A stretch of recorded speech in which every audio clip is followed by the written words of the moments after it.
Assalamualaikum warahmatullahi wabarakatuh. Nama saya Andri Givari, NPM Graduat 10050.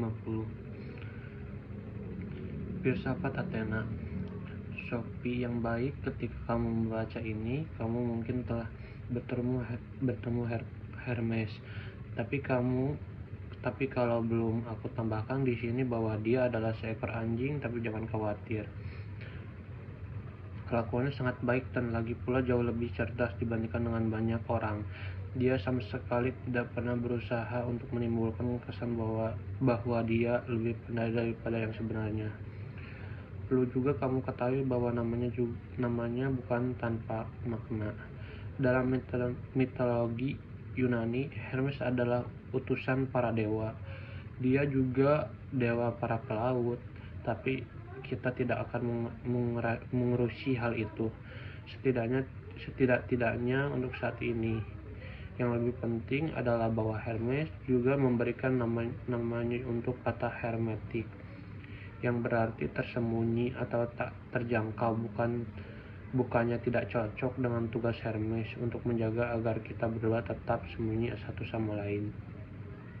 Jadi si utusan telah diperkenalkan, tentu saja dia akan datang kalau namanya dipanggil dan berkelakuannya sangat baik. Tapi kembali pada filsafat, kita telah menyelesaikan bagian pertama pelajaran itu. Aku mengacu kepada para filosof alam dan tindakan mereka untuk tegas menjauhkan diri dari gambaran mitologis dunia. Kini kita akan bertemu dengan tiga filosof klasik besar, Socrates, Plato, dan Aristoteles. Masing-masing dengan cara sendiri, para filosof memengaruhi seluruh peradaban Eropa. Para filosof alam juga disebut pra-Sokrates sebab mereka hidup sebelum zaman Socrates. Meskipun Demokritus meninggal beberapa tahun setelah Socrates, semua gagasan termasuk filsafat alam pra-Socrates mewakili suatu era baru secara geografis maupun temporal. Dia adalah filosof besar pertama yang dilahirkan di Athena, dan baik dia maupun kedua penerusnya hidup dan bekerja di sana. Kamu mungkin ingat bahwa Anagoras juga hidup di Athena sebentar, tetapi kemudian diusir keluar sebab dia mengatakan bahwa matahari adalah sebuah batu merah panas. Nasib Socrates tidak lebih baik. Sejak zaman Socrates, Athena merupakan pusat kebudayaan Yunani. Juga penting untuk dicatat perubahan karakter dalam proyek filsafat itu sendiri. Sementara ia berkembang dari filsafat alam hingga Socrates, tapi sebelum kita menemui Socrates, mari kita ketahui sedikit tentang kaum Sofis yang menguasai panggung Athena pada masa hidup Socrates. Angkat tirai Sophie, sejarah gagasan itu seperti sebuah drama dengan banyak babak. Manusia sebagai pusat.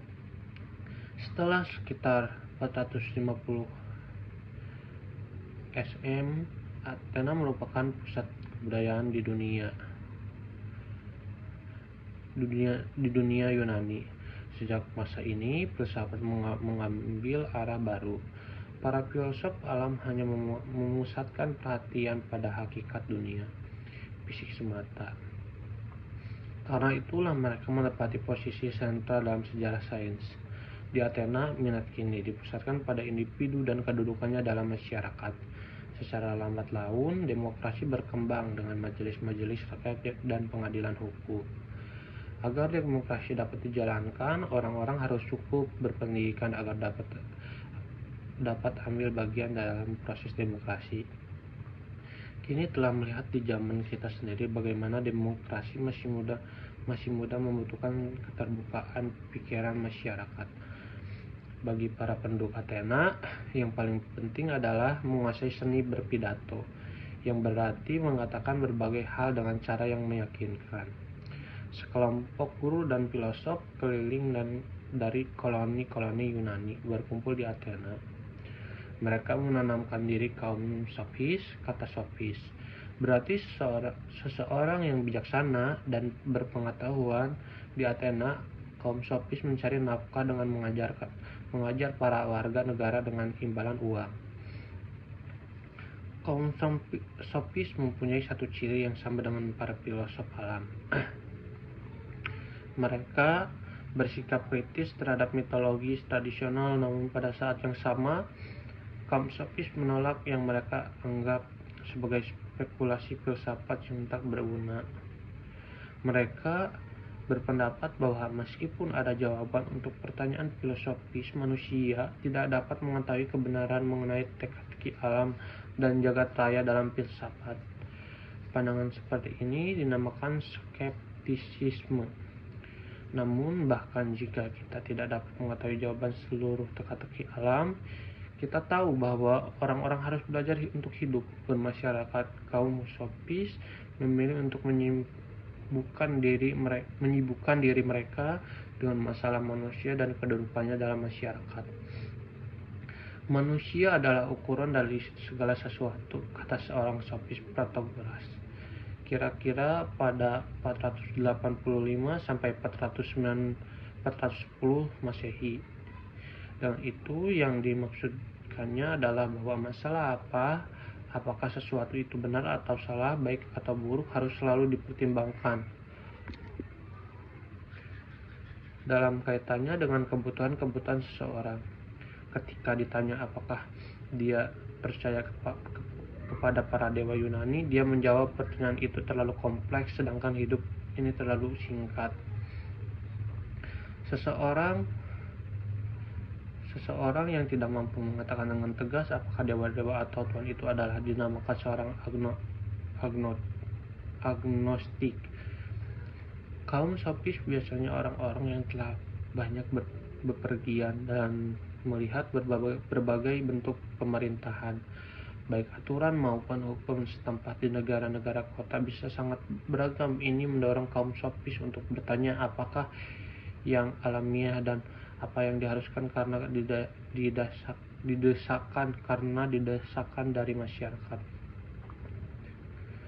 Dengan melakukan ini, mereka merintis jalan bagi timbulnya kritik sosial di negara kota Athena.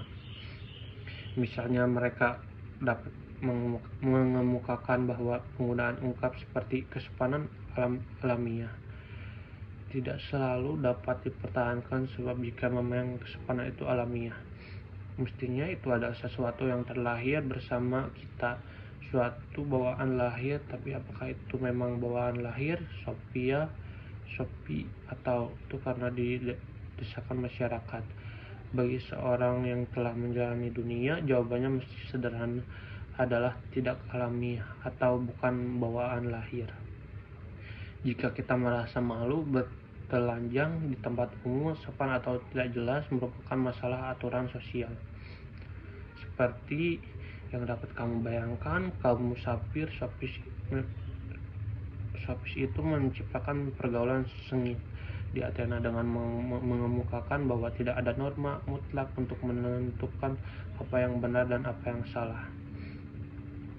Sokrates sebaliknya berusaha untuk membuktikan bahwa beberapa norma itu sesungguhnya mutlak dan secara universal benar. Siapakah Sokrates? Sokrates 470 sampai 399 SN barangkali adalah tokoh paling penuh teka-teki dalam seluruh sejarah filsafat. Dia tidak pernah menulis sebaris kalimat pun, namun dia merupakan salah satu seorang filsuf yang mempunyai pengaruh paling besar terhadap pemikiran Eropa. Dan itu sama sekali bukan karena cara kematiannya yang dramatis. Kita tahu dia lahir di Athena dan bahwa dia menjalani sebagian besar hidupnya di alun-alun pasar untuk berbicara dengan orang-orang yang ditemui di sana. Pohon-pohon di daerah pedesaan tidak mengajarkan apa-apa padaku, katanya. Dia juga dapat tenggelam dan dalam pemikirannya selama berjam-jam tanpa henti. Bahkan pada masa hidupnya dia dianggap agak membingungkan, dan tak lama selama kematiannya dia anggap sebagai pendiri sejumlah aliran pemikiran filsafat yang berbeda. Kenyataannya bahwa dia begitu penuh teka-teki dan membingungkan telah memungkinkan berbagai aliran pemikiran yang berlainan untuk menyatakan dia sebagai pendirinya. Sokrates kita tahu pasti bahwa dia sangat buruk rupa, perutnya kendut, mata menonjol, dan hidungnya pendek serta besar, namun dikatakan bahwa batinnya sangat bahagia. Juga dikatakan bahwa Anda dapat menemukan pada masa sekarang.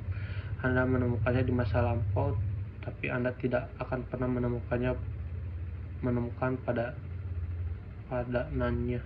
Sekalipun demikian, dia dihukum mati karena aktivitas filsafatnya. Kehidupan Socrates hanya dapat kita ketahui melalui tulisan-tulisan Plato, yaitu salah seorang muridnya yang menjadi salah satu filosof terbesar sepanjang masa. Plato menulis sejumlah dialog atau diskusi yang didramatisasi mengenai filsafat, tempat dia menggunakan Socrates sebagai tokoh utama juru